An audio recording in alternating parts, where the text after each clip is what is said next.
Hello everyone, আসসালামু আলাইকুম। সবাই কেমন আছেন? আশা করি সবাই ভালো আছেন।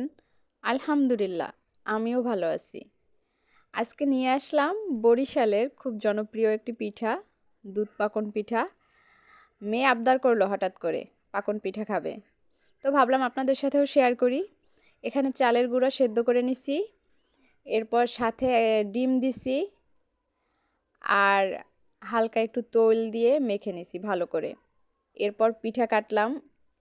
পিঠাগুলো আমি হাতেই কাটছি। অনেকে সাজে তৈরি করেন, কিন্তু আমার এগুলো হাতে কাটা। ভাজতে নিয়ে আসলাম। পিঠা কাটা শেষ, এবার ভাজার পালা।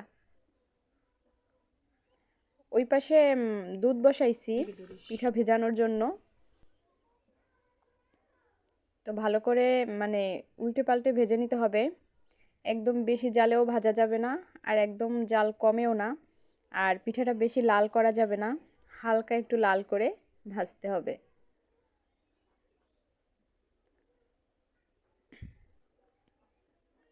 আমার পিঠা ভাজা শেষ, খুব মুচমুচে হয়েছে।